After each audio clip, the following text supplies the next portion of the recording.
Republican Gregg is the ranking member on the Budget Committee in the Senate. He's also on the Banking and Health Committees. He's in the thick of all of these battles. Let's start with health care, Senator. As I understand it, one of the most promising areas for Republicans to challenge this reconciliation bill was to say that it affected Social Security, and by doing so was in violation of a 1974 law. As I understand it, the parliamentarian has sided with Democrats on this. Is this the end of the issue as far as you're concerned, or do you think you're still able to raise these challenges? Well, that's pretty much the end of it on that issue. But there's still the substance, of this bill, which is the real problem with the bill. The fact that it's a massive expansion in the size of government, has these mandated requirements, will affect small business in a very detrimental way. But what can you do specifically now? What can you do specifically now? Because, Democrats are acting like this is a done deal. Well, the big bill will be signed, and that's really the big bill. That's the bill that takes the government and grows it dramatically and creates this massive entity that is going to basically interface, put the government between you and your doctor, in my opinion, and leads to a huge expansion of the government in the area of health care and grows the government by $2.5 trillion. That's all done. This side bill, this fix-it bill or buy-it bill, was used basically to get votes in the House. And it's filled with a number of different initiatives which we're going to address, and we're also going to offer amendments on specific policy in the bigger bill and try to reverse them. But, as a very practical matter, they only need 51 votes to pass the reconciliation bill in the Senate. One presumes that they'll be able to get those 51 votes, but we do intend to highlight the real problems with this bill, which is that it's a hugely expensive bill. It will have a massive impact on everybody's health care, and it will create very serious problems for small businesses in this country and for individuals who have a health care system which they presently like. Senator, do you have to walk a line here of trying to make a point, send a message that you want to send, and at the same time not just look like that this is just a show? I mean, how much of this week, it sounds like you're sort of resigned to the fact that, look, they've got their 51 votes. I've heard they have 51 to 54 to quote unquote play with, depending on what amendments you guys throw up.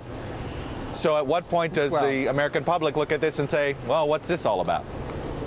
Well, because there are big issues still to be resolved. For example, they cut Medicare by $1 trillion in this bill, reduce Medicare spending, and they don't use that to make Medicare more solvent. But do they cut Medicare? Hang on a minute. Do they cut Medicare or this subsidy to Medicare Advantage? There is a difference between the two, is there not?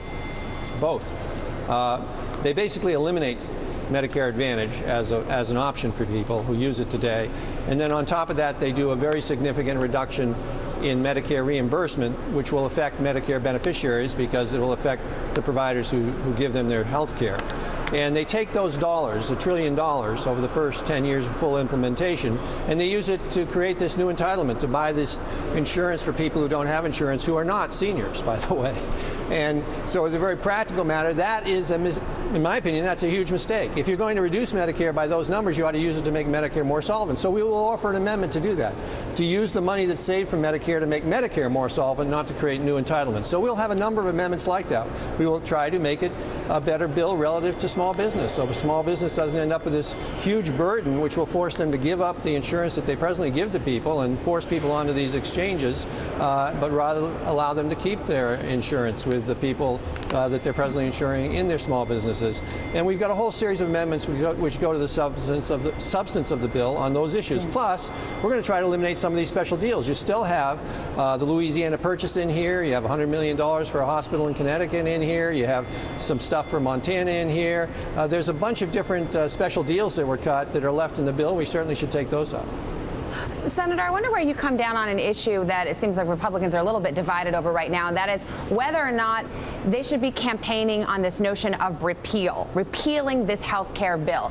Do you think that that's an effective use of Republicans' time, considering the fact that, let's say, even if you were successful doing that, the president could always veto it? Well, I think what we're saying is repeal and replace. We're not just saying repeal. Let's replace it with something that actually works better. So that's some of the type of amendments we're going to offer today, things which will improve this bill, even though it's overall, in my opinion, a pretty big disaster from a fiscal standpoint because it grows the government so much, and from a health care standpoint because it will create such government interference in the health care markets. But in any event, our view is we should repeal and replace it, fix it. Senator, on financial reform, yesterday the committee that you serve on went ahead and passed it on a party line vote, but both yourself and Senator Corker, the two Republicans that have been working across party lines on this, you guys put out statements that said, well, you're not happy about it, but you're willing to move on to the Senate floor. Is that sort of the attitude of the committee, that this was a necessary evil, get it through and get it on the floor of the Senate?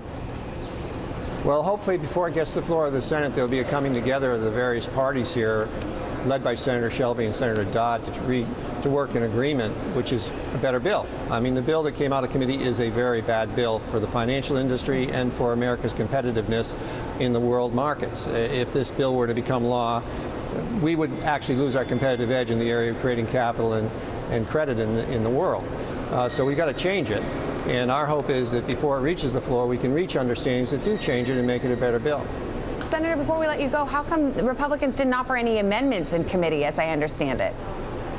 Well, because it became fairly clear that it was going to be a party line vote coming out of committee, and we just felt that rather than hardening positions at that point, it would be better to sit down quietly, hopefully, and in a constructive way and take on some of these issues which we feel are critical. For example, the too big to fail issue. We don't think anybody should be too big to fail. This bill, unfortunately, sort of preserves too big to fail. So the issues like that we think we can improve on, and we intend to try to, and hopefully we can sit down with Senator Dodd and his people and accomplish that. All right, Senator Judd. Gregg, Republican of New Hampshire, thanks for being with us this morning. We appreciate your time. Thank you for your time, Savannah.